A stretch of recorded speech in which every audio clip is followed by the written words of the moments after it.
Okay, let's move away from the categories of numbers. Now we're going to talk about what I started talking about earlier is some descriptive statistics. First one is measures of central tendency, MCT.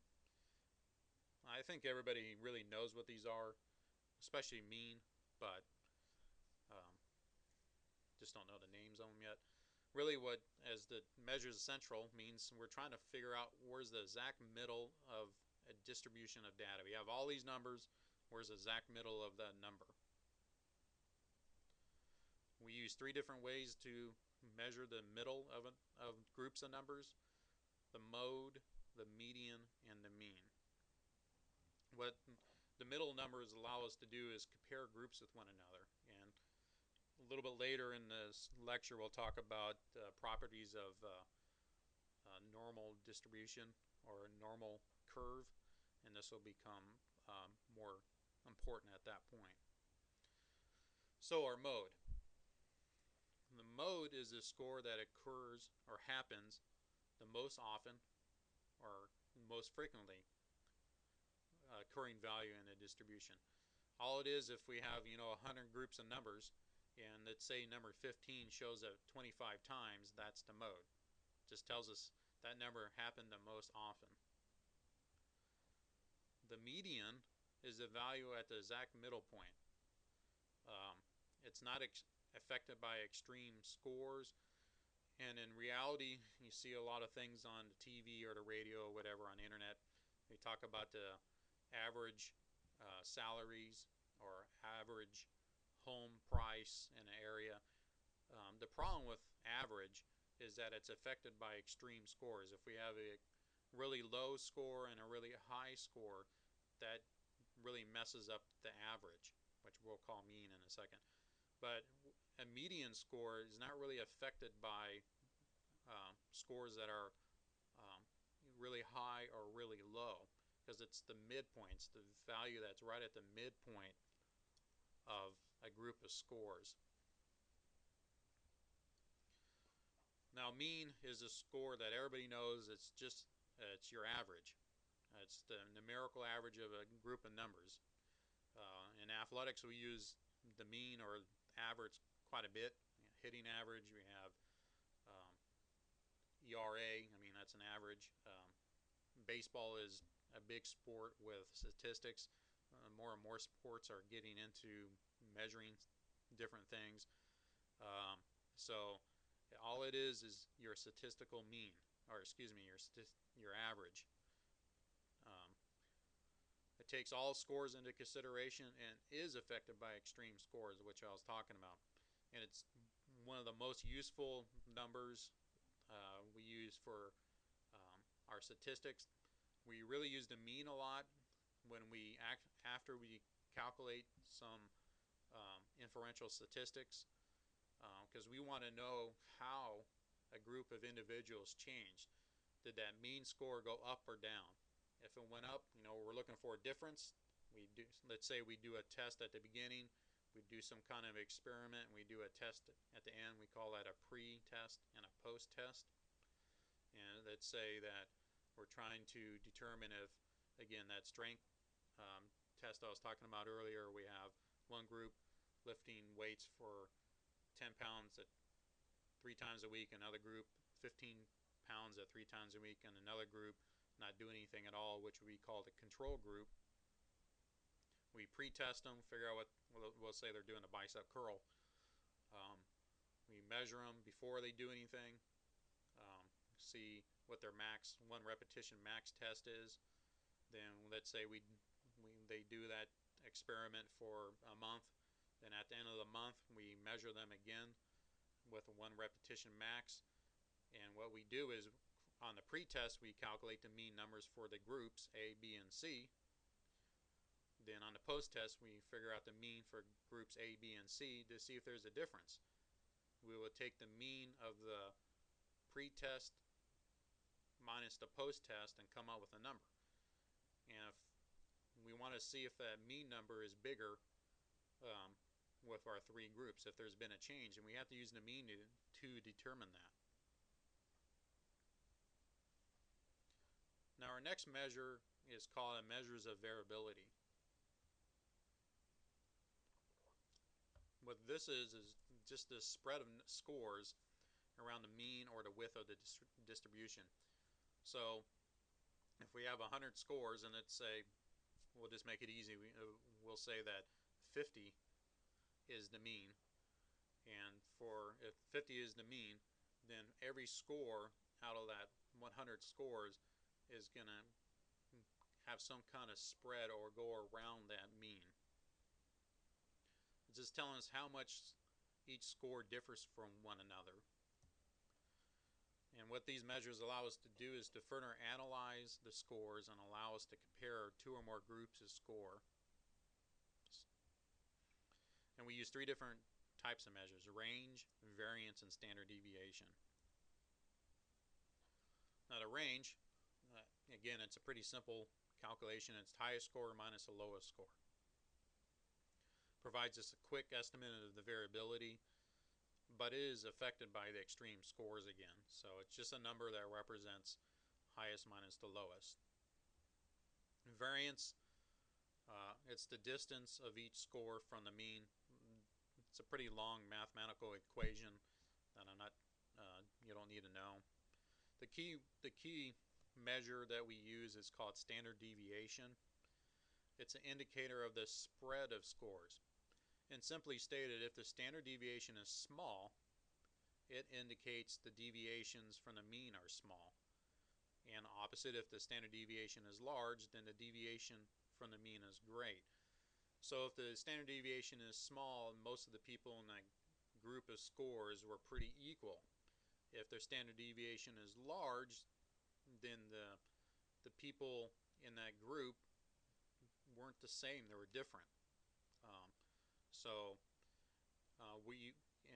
reporting our statistics, we report the mean, because that's the critical average that we like to know, and the standard deviation, because how far away are the numbers spread around the mean. Those are the two scores that are very critical when we start talking about different statistics. And this kind of comes to be important when we talk about properties of a normal curve. I know the textbook talks about this quite a bit. This is really a critical portion of statistics because we base everything on the properties of a normal curve. And this is the picture of a normal curve.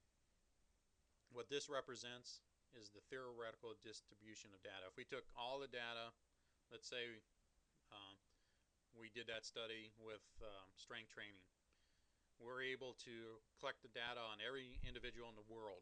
We call that a population. In theory, all the data would look like this once we put it into a computer and it calculated it and we graphed it all out.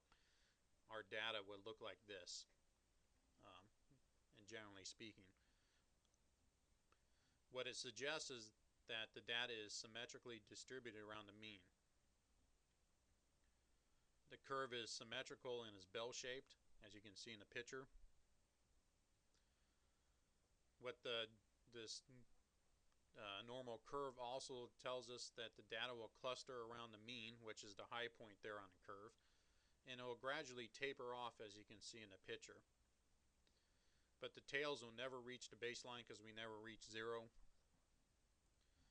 And the other thing, at the peak point there on the curve, the mode, the median, and the mean are equal to one another. So they're at the peak of the curve there at the top.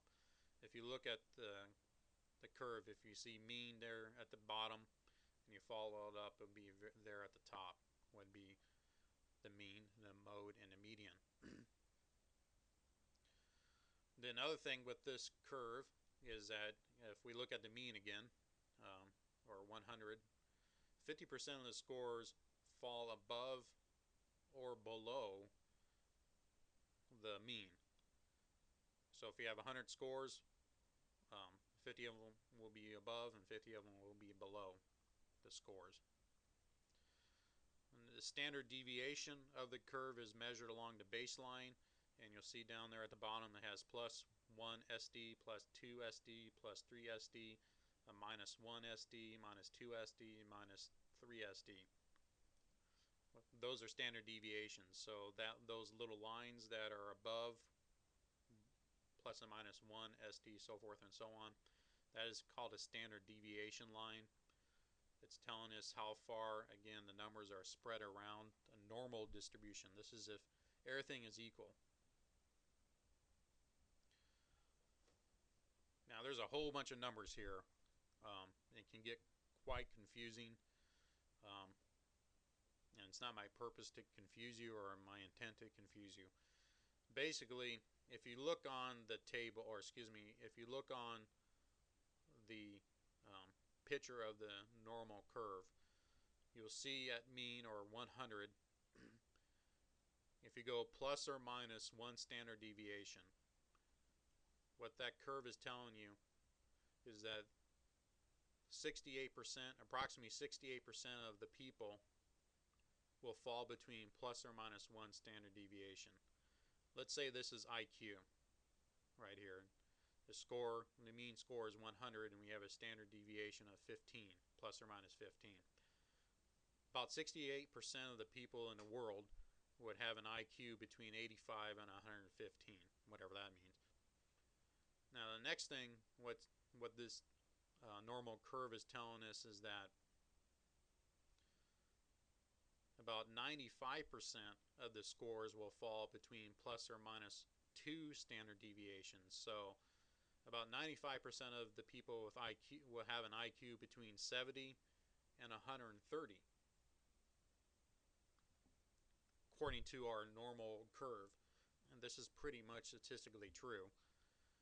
Then the next level is 98% of the scores will fall plus or minus 3 standard deviations from the mean. So again, you can see the numbers there. The other thing is that only about 0.13%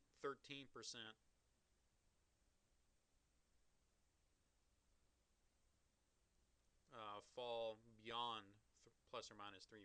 So a small number fall at the far side, the extreme sides of the curve. So most of us lump into the mean. Now, speaking of tests, some graduate programs, require certain tests. SATs for getting for high school, GRE for graduate programs. There's multiple different kinds in the K through 12 now. You got different tests, stat nines, and all those type of tests. Now, statistically speaking, there's a thing. If you constantly retake the test, you typically don't generally get better. It's called regress towards the mean. Everybody's going to start going towards the average, as just what this bell-shaped curve tells us, this normal curve tells us, is that most of the people are going to lump within that mean, plus or minus 1 deviation or standard deviation. 68% of us are going to fall in that score, whatever that average score is. There's very few people that are on the far end, plus or minus 2 or 3 standard deviations. That's just the way it is. So what? Who cares? What's all this mean? Who cares about the stupid curve? Well, actually, in statistics, it helps us, because what it allows us to do, since we know that normally people fall into that curve, we can compare groups of individuals with that curve. We can't do a descriptive statistics. We have to use the interferential, because with descriptive statistics, all we can do is describe what's been found. We found a mean of this, standard deviation of that, but that doesn't really tell us anything. We got to use interferential statistics, which we just call statistics, to test our null hypothesis. Now, in the learning activity 2, I asked you to develop a hypothesis, and the main reason why is what we're doing in research is we are developing a research question based on literature. We do read scientific studies based on the literature. We come up with a research question. Then from the research question, we want to develop a null hypothesis to test. We want to know if if whatever we do when we design our study, if that hypothesis is correct or not. We can compare two or more groups or variables to one another, and then we make conclusions.